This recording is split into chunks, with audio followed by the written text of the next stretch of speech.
주님께서 여러분과 함께 또한 사제의 영과 함께 마테오가 전한 거룩한 복음입니다. 주님 영광 받으소서. 예수님께서 제자들에게 말씀하셨다. 내 형제가 너에게 죄를 짓거든 가서 단둘이 만나 그를 타일러라. 그가 내 말을 들으면 내가 그 형제를 얻은 것이다.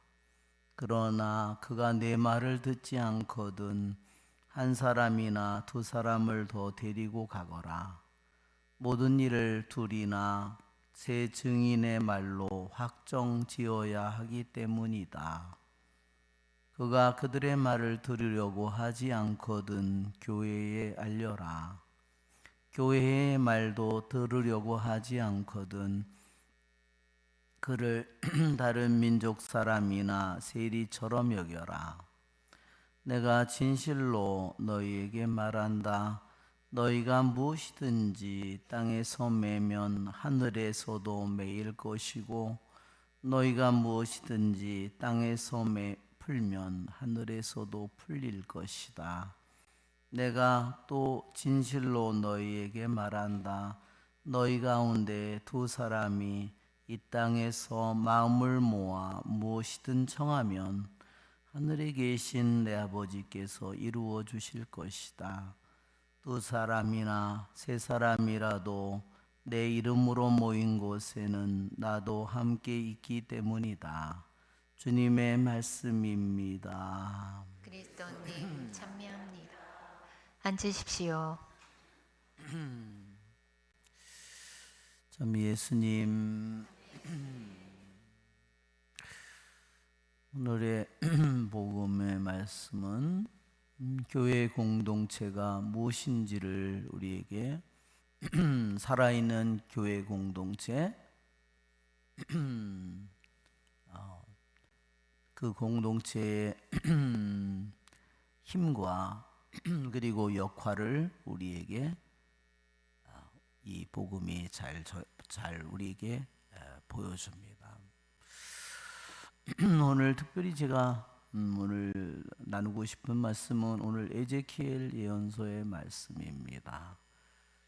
에제키엘 오늘 예언서의 9장의 말씀 또 10장의 이 부분은 에제키엘서에서 정말로 너무너무나 중요한 부분입니다. 왜냐하면 이 부분은 하느님의 영광이 성전을 떠나는 그런 장면이기 때문입니다. 우리들이 탈출기를 보면 시나이산에 에집트를 탈출한 이스라엘 백성이 1년에 걸쳐서 시나이산에 50일 동안에 시나이산에 옵니다. 그 50일 만에 시나이산에 와서 거기서 1년 동안을 머뭅니다. 특별히 거기서 1년 동안 머무는 것은 거기서 이동식 성전, 그 만남의 장막을 거기서 세우는 겁니다. 그래서 그것을 축성을 하게 됩니다. 그때 하느님의 영광이 그 만남의 장막에 내려옵니다. 그러면서부터 그들이 그 다음 1년이 지난 후에 축성을 하고 나서 그 다음에 어떻게 이동을 하고 어떻게 어느 자리에 머무느냐 하면 영광의 구름이 떠오르는 순간에 그 사람들이 출발을 하는 겁니다. 영광의 구름이 머무는 순간에 다시 그 이동도 멈추는 겁니다. 그래서 우리 거기 민수기에 보면 주님 드시옵소서 영광의 처소로 이렇게 합니다. 그 다음에 떠날 때 주님 일어나소서 이렇게 얘기합니다.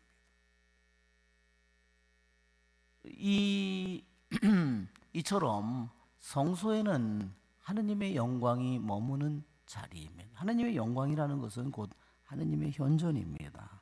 그런데 이제 솔로몬이 다윗의 아들 솔로몬이 이제 고정식 성전을 예루살렘에 지었습니다. 그 고정식 성전을 지었을 때 완성되는 축성식을 하는 날 모든 재물을 다 잡아서 넣고 그때 하느님의 영광의 구름이 내려와서 그 모든 재물을 태워버립니다. 그러면서 그 영광의 구름이 솔로몬 성전에 머물러요. 그런데 오늘 이 장면은 그 영광의 구름이 수백 년 동안 그들 가운데 머물렀던 영광의 구름이 떠나는 순간을 우리에게 보여주고 있기 때문에 이 성경에서, 구약 성경에서 절대로 잊어버릴 수 없는 장면입니다. 여러분, 나에게, 여러분 우리들에게도 주님의 세례를 통해서 주님의 영광, 주님의 현존이 내 안에 들어왔죠? 언제 그분이 떠날까요? 한번 떠나는 것을 한번 생각해 보십시오. 주님의 영광이 떠나는 날 나의 인생은 영혼은 이미 죽은 것입니다. 영원한 빛이 떠났는데 나에게 무엇이 남아있겠습니까? 세상 사람들이 볼 때는 돈이 더 중요하고 재산이 더 중요하고 건강이 더 중요하고 그런 것이 더 중요하겠죠. 그러나 진정한 멸망은 하느님이 떠나는 겁니다. 내 육신을 잃어버린다고, 재산을 잃어버린다고 나에게 영원한 멸망이 오지는 않습니다. 나에게 암이 온다고 나에게 영원한 멸망이 옵니까? 그것은 있을 수 없는 일입니다.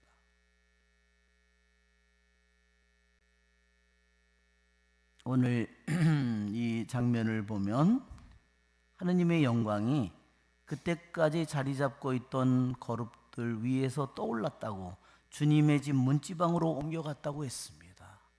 즉 주님의 영광이 지성소, 성소 안에 가장 깊은 지성소에 있던 영광의 구름이 이제 솔로몬 성전의 문지방으로 나온 겁니다.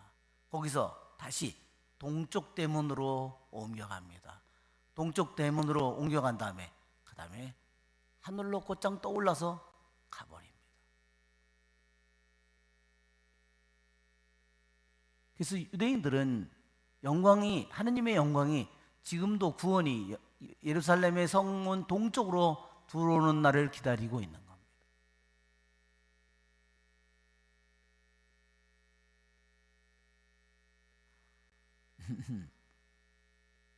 여러분, 오늘 우리는 이 에제키엘 예언서의 이 말씀의 이 기절들을 집에 가서 유심히 읽어보십시오. 주님의 영광이 나를 떠난다면 나는 영원한 멸망입니다. 오늘 이제 예루살렘의 에제키엘 사제는 자신은 1차로 귀향을 가서 바빌론 땅에 있어요. 아직 그때까지 예루살렘 성전은 무너지지 않았어요. BC 605년에 자기는 끌려갔다면 성전이 무너진 거는요, BC 587년, 586년에 이것이 무너졌습니다. 약 자기가 끌려간 후에 20년 후에 예루살렘 성전이 불타버립니다. 그것을 불타기 직전에 이 예언을 에제키엘이 말해주는 겁니다. 도성이 모든 파괴되고 모든 것이 불타고 모든 사람들은, 힘 있는 사람들은 모두 귀향을 가고 다른 사람들은 칼에 맞아 죽는데 여기에 이랬습니다. 하느님의 사자들이 파멸의 무기를 들고 거기에 도성을 칩니다. 예루살렘의 성에. 그런데 그들 가운데 한 사람은 암아포 옷을 입고 허리에 서기관 필갑을 지니고 있었다. 주님께서 말씀하십니다. 너는 저 도성 가운데로, 예루살렘 가운데로 돌아다니면서 그 안에 저질러지는 그 모든 역겨운 짓 때문에 탄식하고 괴로워하는 사람들의 이마에 표를 해놓아라. 여러분, 우리들도 세례 때 우리의 이마에 십자표를 받았습니다. 이 십자표는 외적인 표시이고 우리가 주님의 아들, 딸이라는 표시이죠. 그러나 여기 있는 것처럼 내적인 또한 표시는 뭐냐면 우리들이 살고 있는 이 세상에서 벌어지는 역겨운 짓 때문에 탄식하고 괴로워하는 사람들의 이마에 표를 해놓으라고 그랬습니다. 한번 생각해 보십시오. 이걸 속일 수가 있습니까? 세상에서 벌어지는 쾌락, 세상에서 벌어지는 세상적인 수많은 더러운 짓들, 그 모든 일에 가담하는 사람을 생각해 보십시오. 그것을 즐겨 거기에 가는 사람들을 생각해 보십시오. 그런 사람들이 우리들이 살고 있는 이 세상에서 벌어지는 역겨운 짓 때문에 탄식하고 괴로워하는 사람인지,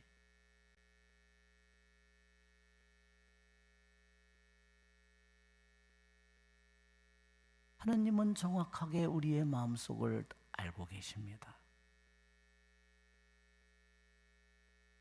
나는 지금 우리가 살고 있는 이 세상에서 저질러지는 그 모든 역겨운 짓 때문에 탄식하고 괴로워하는 사람인지, 나는 무감각한 사람인지, 나는 거기에 가담하고 있는 사람인지,